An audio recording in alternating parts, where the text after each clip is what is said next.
Hello, this is Anna. I have been working as a yoga teacher full time for over 10 years, and I've had the great honor to, of course, teach many students that are now teachers themselves. And also, the last 2 years, I have been offering mentorship programs, mentorship slash yoga teacher programs online, where I've been closely working, even though some of us are like far away physically. We have been working closely together um, with the students' own development and how to develop skills to teach yoga in a safe, effective way. And today I felt I wanted to share to a broader audience my three keys to what it takes to become a yoga teacher.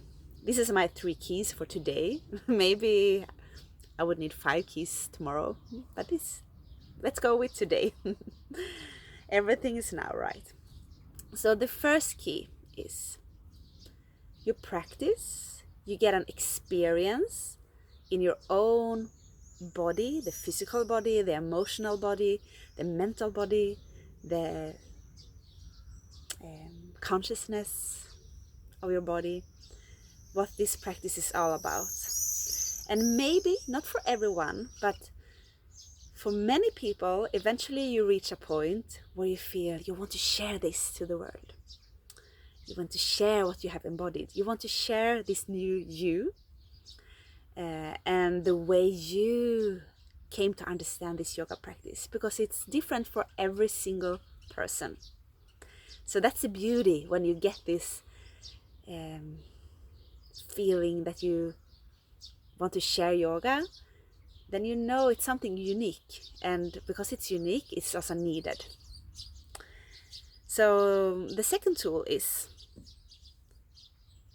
people start to see that you have changed in a good way. You look happy, you look healthy maybe. It looks like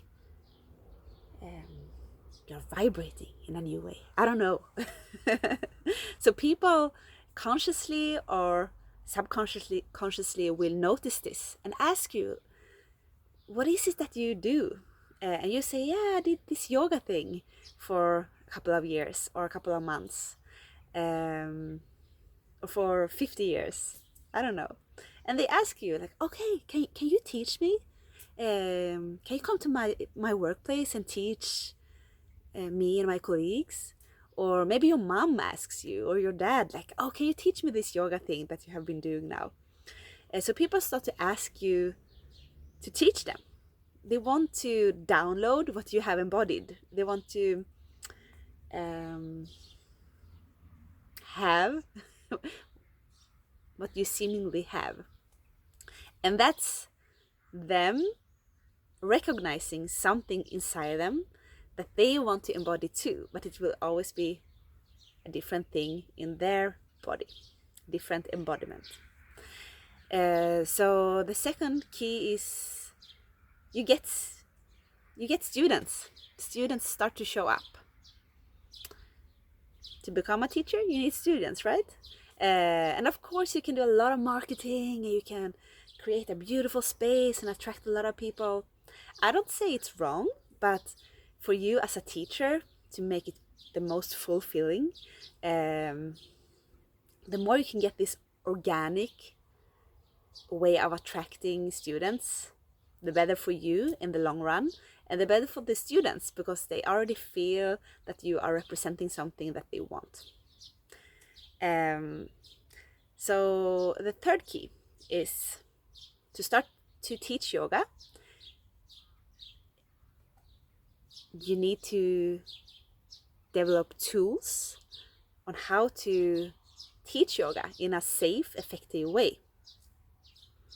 So you need to find someone that has walked this path before you, another fellow yoga teacher, that you feel attracted to, that you feel has embodied something that resonates within you, that feels right for you. And you ask that person, like, do you do teacher trainings? Do you want to be my mentor? Or maybe that person is offering teacher trainings or mentorship programs. and you can just enroll and learn how to do it. So the first key is the most important, of course. You get your own experience, you do the work yourself, you do the growth process yourself, you go through the pains and the pleasure of the practice, you do the journey.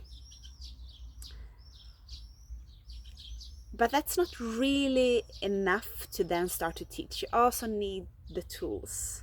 At least it's very, very helpful, so you don't have to experiment with your students what works and doesn't work. Then you can have this toolbox that you start with, and then of course the more experience you get, you will find new tools and find ways to adapt and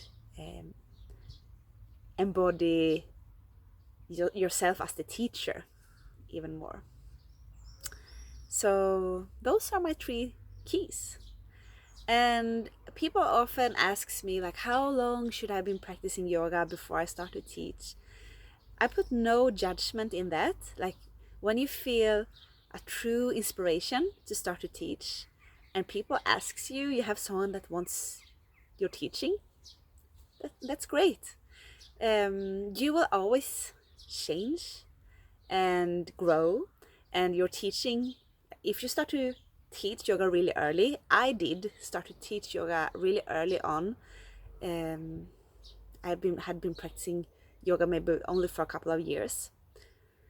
For someone it could be like 6 months, so no judgment. And in that time I attracted a different crowd of students. I was interested in different things.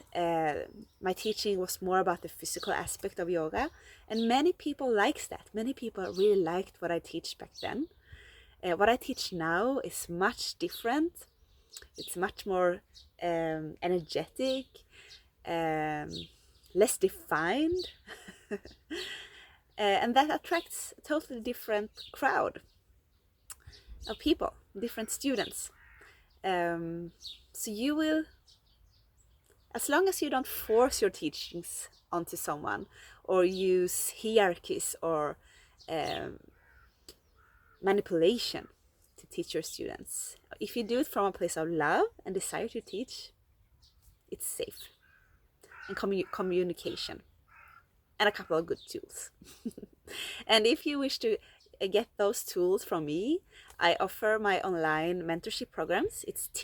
I don't want to call it like only teach training, because it's really a mentorship program where I have lessons where we go through everything from alignment, pranayama, sequencing, everything based on the traditional Ashtanga yoga practice, at least the practical parts. And then we do a lot of inner work, where we always have dialogue whenever you want, where I really love to mirror the student and ignite growth.